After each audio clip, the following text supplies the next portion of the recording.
안녕하세요. 오늘은 거룩한 관계의 완성이라는 글, 그 일부를 좀 더 깊이 들여다볼까 합니다. 네, 관계, 특히나 이 글에서 말하는 거룩한 관계라는 것과 그렇지 않은 관계, 이게 근본적으로 어떻게 다른가에 대한 통찰을 담고 있더라고요. 맞습니다. 아주 흥미로운 관점을 제시하죠. 그래서 오늘 저희는 이 글 속의 핵심 아이디어들을 당신과 함께 좀 탐구해보고 그 의미를 같이 곱씹어보는 그런 시간을 가지려고 합니다. 좋습니다.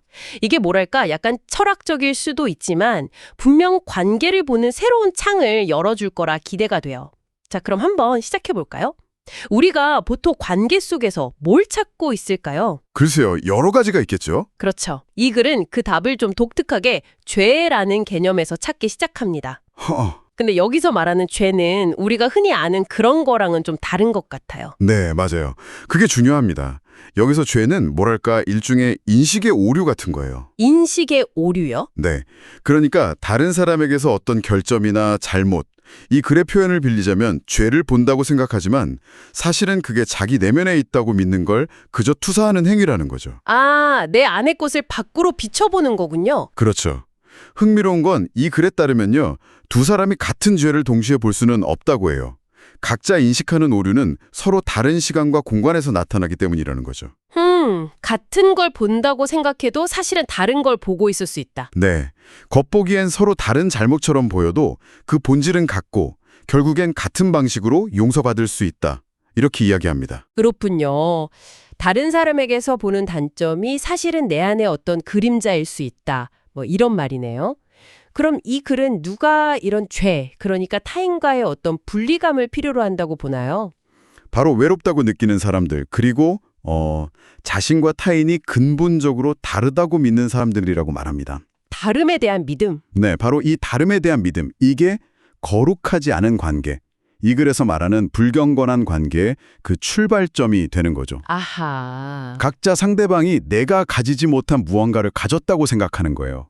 그래서 서로에게서 그걸 빼앗으려고, 얻어내려고 관계를 맺는다는 거죠. 마치 퍼즐 조각 맞추듯이요. 내가 없는 조각을 상대가 가졌을 거라고 기대하는. 네, 비슷한 비유죠. 하지만 결국 상대에게서 더 이상 훔칠 게 없다고, 얻을 게 없다고 생각하면 떠나간다고 설명해요. 아. 그리고 또 다른 조각을 찾아서 마치 낯선 이들의 세상을 계속 떠들어다니는 것과 같다고 그렇게 묘사합니다. 뭔가 좀 씁쓸하게 들리네요. 관계라는 게 그런 식이라면요. 그렇죠. 하지만 여기서 아주 중요한 전환이 제시됩니다. 어떤 전환인가요? 바로 거룩한 관계는 완전히 다른 토대 위에서 시작한다는 점입니다. 다른 토대라면. 단순히 상대에게서 뭔가를 얻으려는 게 아니에요.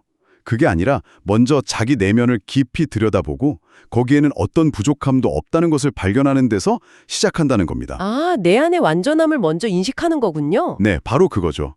진정한 관계의 확장은 외부에서 뭔가를 가져오는 게 아니라 이미 내 안에 있는 그 완전함을 인식하고 그것을 자신처럼 온전한 다른 사람과 결합해서 함께 확장해 나가는 거라고 이야기합니다. 관계의 목적이 채우는 것이 아니라 넘쳐흐르게 하는 것이 된다.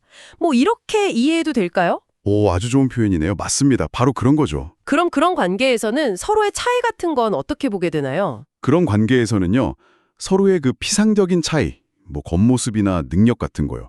거기에 크게 연연하지 않게 됩니다.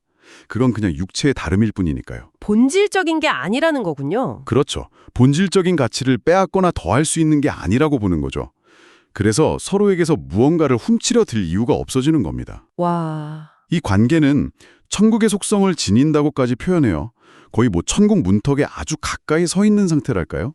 하지만 땅으로 다시 돌아가지 않을 만큼의 현실성도 가지고 있다고 하고요. 천국에 가까이 있으면서도 현실에 발을 딛고 있다. 흥미롭네요.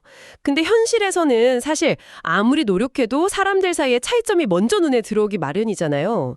이런 같음에 대한 믿음을 어떻게 발견하고 유지할 수 있을까요? 이 관계가 구체적으로 우리한테 뭘 가르쳐 줄 수 있는 거죠? 네, 아주 좋은 질문이에요.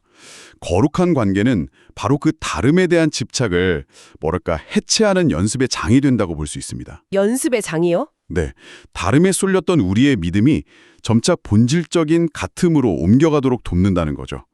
그리고 다름을 보던 그 시각 자체가 더 깊은 이해, 그러니까 통찰력으로 변하게 된다고 설명해요. 시각이 통찰력으로 변한다. 네. 그리고 이 관계는요, 거기서 멈추는 게 아니라 논리적으로 확장되어야 한다고 강조합니다. 확장이라면 두 사람을 넘어서요? 맞아요.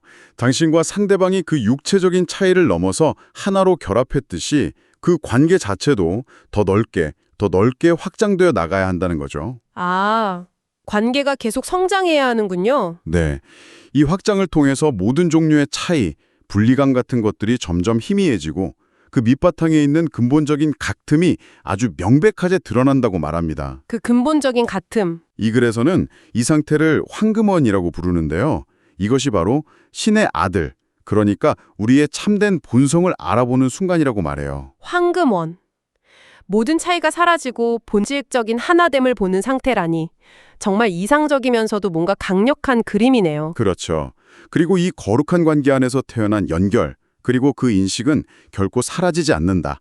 끝날 수 없다고 전합니다. 와, 이 죄의 개념부터 시작해서 거룩한 관계, 그리고 황금원까지. 이야기를 쭉 듣고 보니 저도 모르게 관계 맺을 때 상대의 부족함을 찾거나 아니면 내 부족함을 채우려고 했던 건 아닌지 돌아보게 되네요. 자, 그럼 이 모든 이야기가 듣고 계신 당신의 삶과는 어떻게 연결될 수 있을까요? 결국 핵심은 관계를 바라보는 그 관점의 전환인 것 같습니다. 관점의 전환이요? 네. 이 글은 관계의 거룩함이라는 것이 단순히 좋은 감정을 느끼고 그런 걸 넘어서서 당신과 당신의 형제, 그러니까 관계 맺는 상대방 모두를 죄라는 인식, 즉 분리감이나 부족함이라는 그 믿음의 결과로부터 해방시킨다라고 강조하고 있거든요. 해방시킨다? 네. 서로를 용서하고 그 본질적인 완전함을 볼 때 애초에 죄라고 인식했던 것들, 그러니까 상대나 나에게서 부족함을 찾으려고 했던 그 필요성 자체가 사라진다는 겁니다. 그렇죠. 죄에 대한 필요성이 없어지는 거죠. 아, 그렇군요. 오늘 우리가 함께 나눈 이 이야기들을 바탕으로 당신의 관계들을 한번 새로운 눈으로 바라보는 건 어떨까요?